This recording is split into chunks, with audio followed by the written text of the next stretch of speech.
Hello! Oh, it's okay, that's my headband. It's cooking lessons time, guys. Are you ready? Come on in. We are cooking today. We are cooking we have one person? So far. Just one?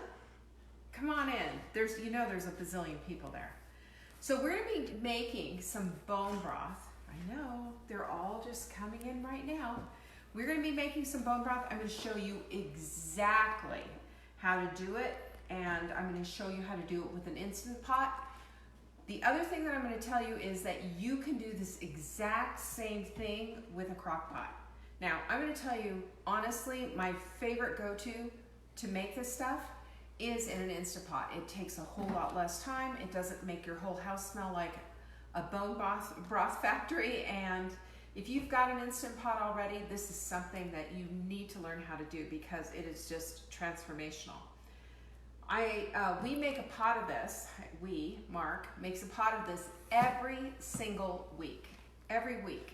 And if we're not drinking it plain, we're having it in soups. I use it in cauli rice. I use it for other things. I'll use it in a sauce. I'll use it constantly.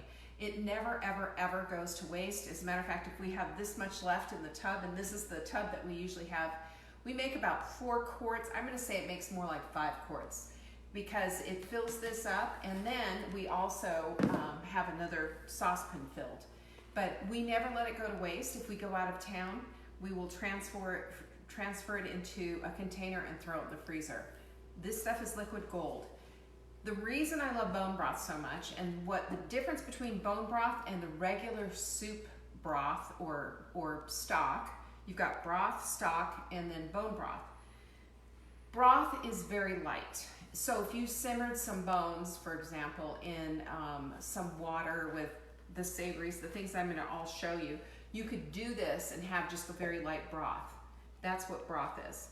When you go to stock, you're going with something a little bit richer. You cook it a little bit longer. Sometimes the bones are roasted. When you're going for bone broth, you're going for the same thing as stock, except that you're understanding that there are medicinal properties in those bones and you want to get them out.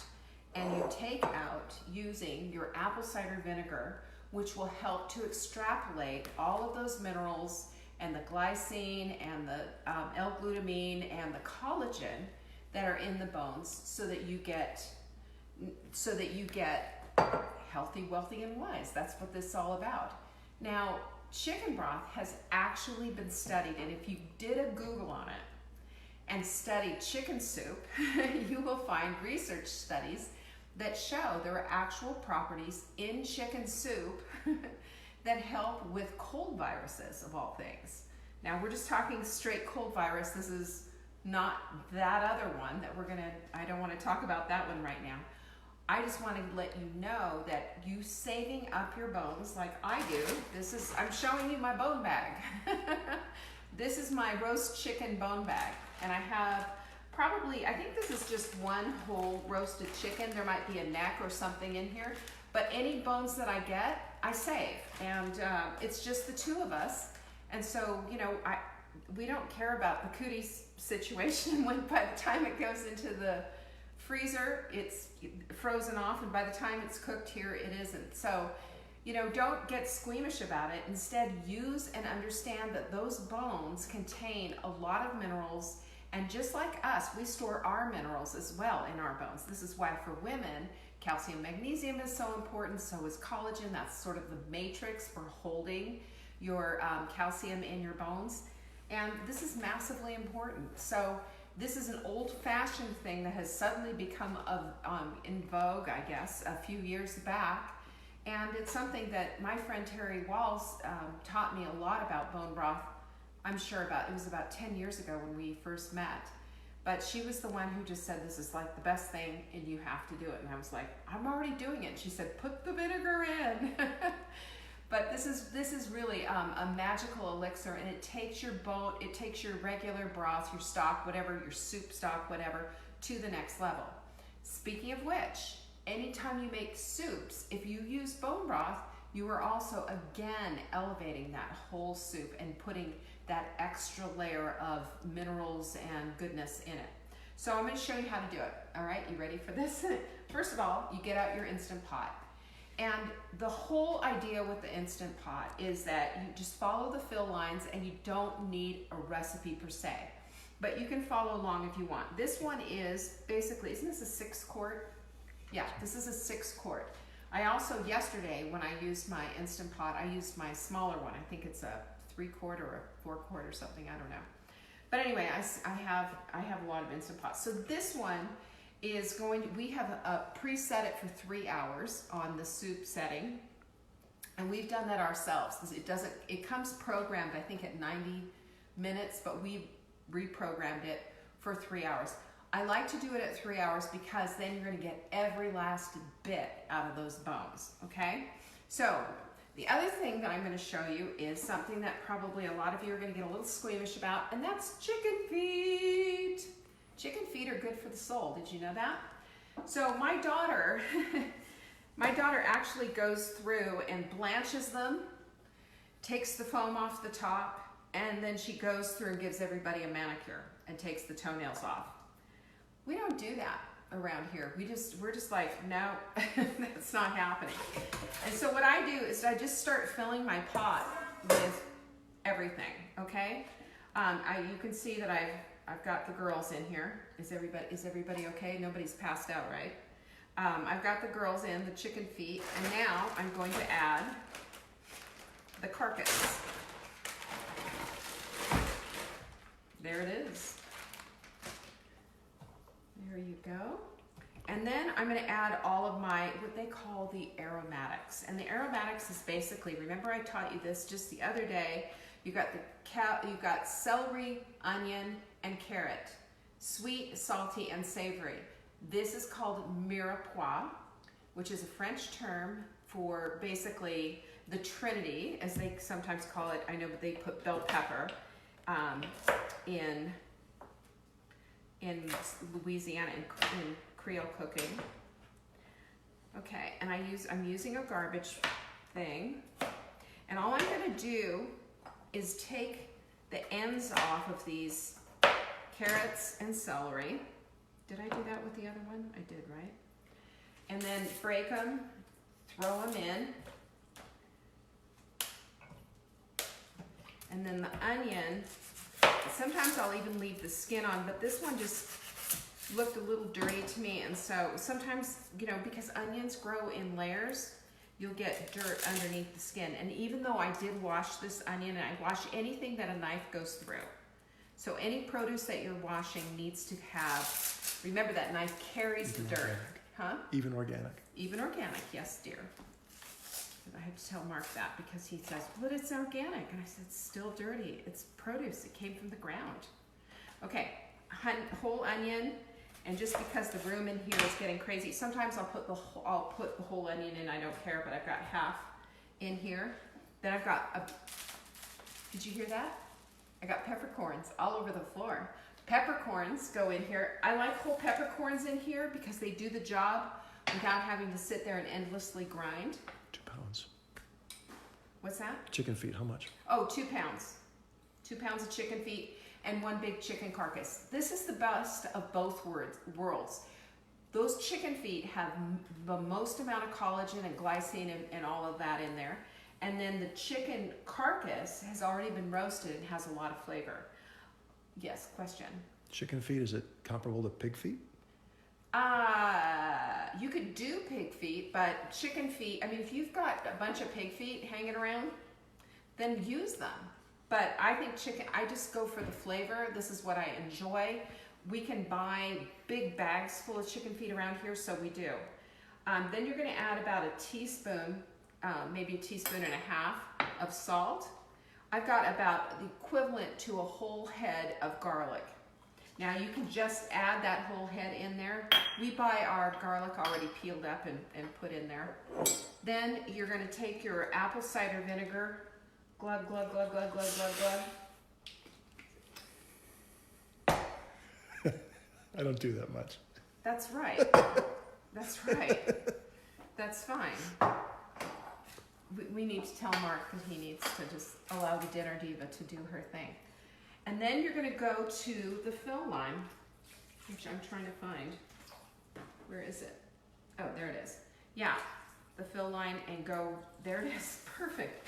Right up to the maximum fill line. And then you're gonna put your top on, seal it, and cook it for 2 hours.